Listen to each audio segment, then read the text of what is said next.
Welcome back to video. This is Sanjay. Title பார்த்துருப்பீங்க. இந்த ஒரு வீடியோவில் என்ன பார்க்க போகிறீங்கன்னா, இருந்தாலும் சொல்கிறேன் நான். இந்த ஒரு வீடியோவில் விடாமுயற்சியோட டீசர் எப்போ வந்து தெரில. திடீர்னு யூடியூப்பில் பார்த்தா அது இருக்குது. எப்போ வந்து எனக்கு சத்தியமாக தெரில. எனக்கு சொல்லியாக தெரிய வந்தது.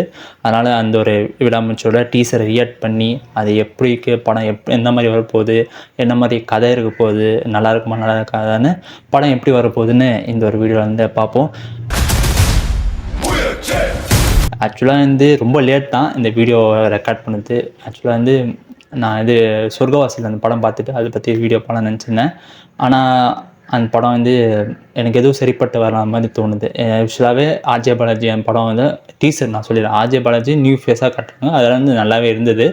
ஆனால் சொர்க்கவாசல் மூவி வந்து டீசர் ட்ரைலராக பார்க்கும்போது வந்து அது ஒரு ஆக்ஷன், ஒரு ஜெயிலில் நடக்கிற கதை, அதெல்லாம் வந்து பார்க்கும்போது. ஆனால் ஆர்ஜே பாலாஜி இதுக்கு முன்னாடி ப்ரீவியஸ் மூவிஸ்லாம் ஆர்ஜே பாலாஜி மூவிஸ்லாம் பார்த்திங்கன்னா கொஞ்சம் வந்து நல்லாயிருக்கும் படம். அதே நேரத்தில் வந்து அந்த படத்தில் ஏதாச்சும் ஒரு விஷயத்தை ஒரு புதுசாக வந்து காட்டியிருப்பாங்க.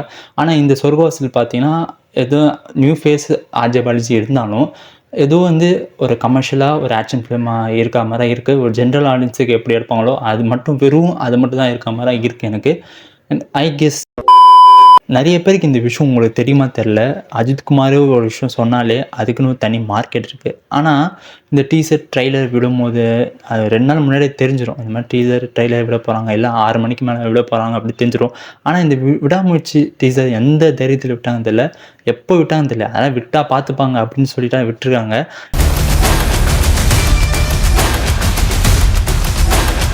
இருந்தாலும் வந்து அஜித்குமார் வந்து அவர் மூவிலும் சரி, அவர் பேஷனான ரேசிங்லும் சரி, இருந்தாலும் அவர் பேஷனாக அவருக்கு பிடிச்சிருந்து ரேஸ் ஓட்டுறாரு.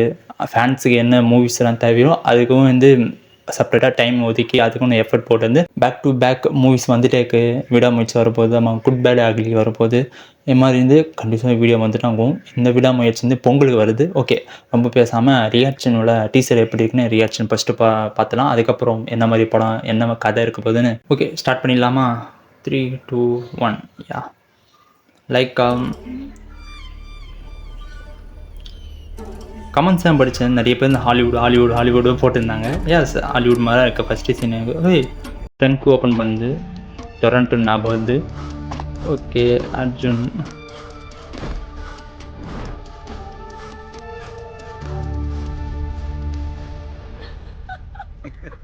அந்த அவுட் ஆஃப் ஃபோக்கஸராக இருக்க பார்த்தீங்கன்னா அதுலேருந்து இன்ஸ்பயர் பண்ணி எடுத்துருக்காங்க. அசிஸ்டன்ட் டேரக்டராக இது மாதிரி ஒரு சில சொல்லியிருப்பாங்க நினைக்கிறேன். அதே ட்ரங்க் ஓப்பன் ஆன மாதிரி ஹீரோ காட்டுறாங்க. ஓகே, சினிமாட்டோகிராஃபி நல்லா இருக்குது இது.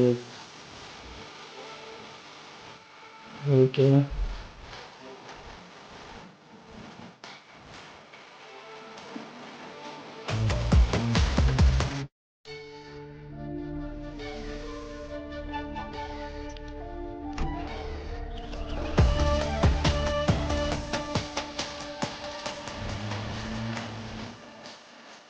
நிறைய வைட் ஆங்கிள்ஸ் தான்.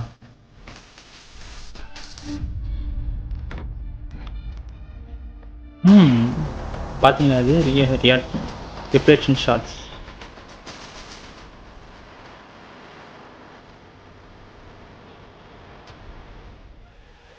ஓகே,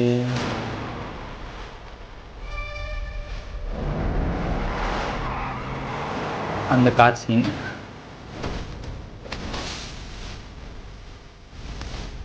விடாமுயற்சி தான்.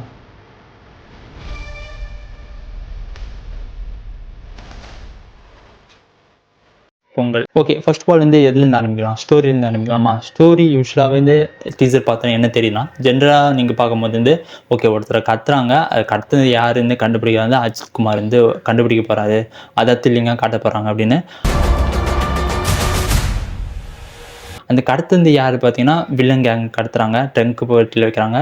அது யாருன்னு பார்த்தீங்கன்னா நம்ம த்ரிஷாவராங்க கடத்துறாங்க. த்ரிஷாவராங்க கடத்திட்டு போய் பிளாக்மெயில் பண்ணி இந்த மாதிரி அஜித்குமார் ஒரு வேலை செய்ய விட்டு அது இந்த கண்டுபிடிக்க வந்து அந்த மாதிரி விஷயம் தான் காட்டுறாங்க. மை கெஸ் த்ரிஷாவரா அவங்களாம் வந்து அவங்க ஒய்ஃப் தான், அஜித்தோட ஒய்ஃப். இந்த படத்துலேருந்து அஜித்தோட ஒய்ஃப் வந்து த்ரிஷா தான், அவங்க தான் கடத்துறாங்க. அதுவும் இல்லாமல் கன்னு கிட்ட வைக்கிற ஒரு ஷார்ட்ஸ் இருக்குது. அதெல்லாம் எங்கேருந்து ரெஃபரன்ஸ் எடுத்துக்கிறாங்க நல்லாவே தெரியுது. செகண்ட் விஷயம் என்ன பார்த்தீங்கன்னா, டீசர் நடுவில் பார்த்தீங்கன்னா ஹென்றி பவர்ஸ்னு மூவி கேரக்டர் காட்டியிருப்பாங்க. ஹிட் 1, 2ல் வந்து ஹென்றி பவர்ஸ்னு ஒரு மூவி கேரக்டர். அது வந்து ஹாலிவுட் ரெஃபரன்ஸ் தான் காட்டியிருக்காங்க. அந்த ஹாலிவுட் ரெஃபரன்ஸா இல்லை இந்த படத்துக்கோ ஹிட் படத்துக்கும் ஒரு சம்மந்தம் இருக்கா அப்படின்னு சரியாக தெரியல. அதுவும் இல்லாமல் ஹிட் மூவி வந்து அது ஒரு நாவல் பேஸ் பண்ண ஒரு ஸ்டோரி. அதுவும் இல்லாமல் பிரேக் டவுன் மூவியோட ரீமேக் தான் விடாமுயற்சி சொல்கிறாங்க. பிரேக் டவுன் மூவி பார்த்தீங்கன்னா பை ஜானத்தன். அவரை வந்து அந்த படத்தோட டேரக்டர். பிரேக் டவுன் மூவியோட டேரக்டர் பார்த்தீங்கன்னா ஜானத்தன். அவராக அந்த படம் எடுத்தாரு. ஆனால் விடாமுயற்சியும் பிரேக் டவுன் மூவியும் எடுத்து பார்த்தீங்கன்னா கிட்ட செம்லியாக தான் இருக்கும். அது எப்படி இருக்கும் அதே மாதிரி தான் இந்த ஒரு டீசர்லாம் காட்டிக்கிறாங்க. கிட்டேருந்து ஒரே சாயல் தான் இருக்குது. விடாமுயற்சி எப்படி ஒரு டீசரில் இருக்கோ அதே தான் பிரேக் டவுன் மூவியும் இருக்கும். அதே த்ரில்லர் அதே மாதிரி வந்து ஜானத்தன் வந்து எடுத்திருப்பார். ஆனால் வந்து எனக்கு தெரிஞ்சிருந்து ரீமேக்காக இருக்கலாம். ஆனால் அது வெளியே எதுவும் அஃபிஷியலாக எதுவுமே ஒரு விஷயம் சொல்லலை. எனக்கு தெரிஞ்சது பிரேக் டவுன் மூவி வந்து நிறைய பேர் சொல்கிறாங்கன்னா பிரேக் டவுன் மூவி தான் வந்து விடாமுயற்சி அப்படி சொல்கிறாங்க. இது எதுவும் அஃபிஷியலாக எந்த ஒரு நியூஸும் வரல. ஆனால் கிட்டேருந்து அதே மாதிரி இருக்குது. சிமிலராக அதே தான் இருக்குது. ஓவராலாக இந்த டீசரில் பார்த்தீங்கன்னா வந்து ஹாலிவுட் ரெஃபரன்ஸ் நிறையவே இருக்குது. ஹாலிவுட் அந்த ஒரு லெவலுக்கு சினிமாட்டோகிராஃபி வந்து கொண்டு போயிடறாங்க.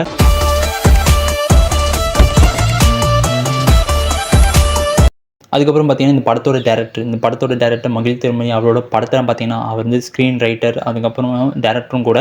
அவரோட படம் தான் பார்த்தீங்கன்னா ப்ரீவியஸ் மூவிஸ் தான் பார்த்தீங்கன்னா ஒரு த்ரில்லர் ஒரு ஆக்ஷன் கலந்த ஒரு மூவியாக இருக்குது. அதே மாதிரி வந்து இந்த ஒரு விடாமுயற்சியும் இருக்கும். யூஸ்வலாகவே தெரியுது என்ன ஒரு ஸ்டோரின்னு. அஜித் அவரோட ஒய்ஃப் வந்து த்ரிஷாவை கடத்திட்டு எடுத்துகிட்டு போயிட்டு பிளாக்மெயில் பண்ணுறாங்க அஜித்தை. இது மாதிரி வந்து கண்டுபிடிக்கிறதா வந்து கதையே. அஜித்தோட கேரக்டர் என்னன்னு தெரியல, த்ரிஷாவோட கேரக்டர் நேம் என்னன்னு தெரியல. அது வந்து அஜித்து த்ரிஷா அவங்க வந்து பேர் சொல்லி சொல்கிறேன். மற்றபடி வந்து கேரக்டர் என்ன நேம் தெரிஞ்சால் நான் நேம் வச்சு நான் சொல்லுவேன். நான் யூஸ்வலாகவே இதான் கதைன்னு எனக்கு தெரியுது. அதுதான் த்ரில்லர் பேஸ் பண்ணி ஒரு ஆக்ஷன் த்ரில்லர் மூவி இது.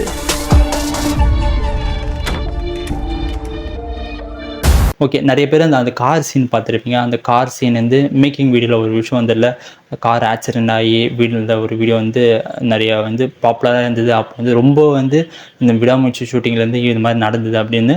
ஆனால் இந்த ஒரு டீசரில் பார்த்தீங்கன்னா ஆக்சுவலாக என்ன ஒரு சீன்னா அது வந்து கொஞ்சம் ஆட்டி ஓட்டிகிட்டு போகிற மாதிரி சீன் இருக்குது. அது வந்து பேலன்ஸ் பண்ணாமல் வந்து வண்டி வந்து ஆக்சிடெண்ட் ஆகிடுச்சுன்னு நினைக்கிறேன். ஏன்னா வந்து நிறைய விஷயம் வந்து புதுசாக ட்ரை பண்ணிக்கிறாங்க. அந்த ஒரு ரிஃப்ளெக்ஷன் ஒரு சீன்ஸ் இருக்குது பார்த்தீங்களா, ரிஃப்ளெக்ஷனாக த்ரிஷா ஒரு கண்ணாடி தராங்களா, அதெல்லாம் ரொம்ப ரொம்ப கஷ்டம். அது வந்து கஷ்டம் சொல்ல முடியாது. அது வந்து ஃபில்ம் மேக்கிங்காக பார்த்தீங்கன்னா அது ஒரு மேஜிக் தான் சொல்லி ஆகணும். அதெல்லாம் வந்து நல்லாவே இருந்தது. ஓவரால் வந்து சினிமாட்டோகிராஃபி இந்த படத்துலேருந்து 2 பேர் ஒர்க் பண்ணிடுறாங்க. அதனால் வந்து இந்த படத்தை அந்த சீன் யார் எடுத்தாங்கன்னு தெரில, அந்த கண்ணாடியில் ரிஃப்ளெக்ஷன் ஆகுதில்ல அந்த சீன் யார் எடுத்தான்னு தெரில. அந்த ஒரு சீன் வந்து நல்லாவே இருந்தது. அது ஒரு வந்து தமிழ் படத்தில் புதுசாக பார்க்குற மாதிரி அந்த ஒரு சீன் வந்து இருக்குது. ஏற்கனவே தமிழ் படத்தில் இந்த மாதிரி எடுத்திருக்காங்க. இது கொஞ்சம் வந்து கிளியராக புதுசாக பார்க்குற மாதிரி வந்து விஎஃப்எக்ஸில் இல்லாமல் அது வந்து ஒரு மிரரை வச்சு ரிஃப்ளெக்ஷனாக ஒரு ட்ரை பண்ணியிருக்காங்க. அது ரொம்ப நல்லாவே இருந்து விஎஃப்எக்ஸ் இல்லைன்னா நல்லாவே இருக்கும். அது மாதிரி வந்து ரியலாக வந்து ஒரு மிரர் பிளேட் வச்சுருந்து அந்த ஒரு சீன் எடுத்திருக்காங்க. அது நல்லாவே இருக்குது. சினிமாட்டோகிராஃபி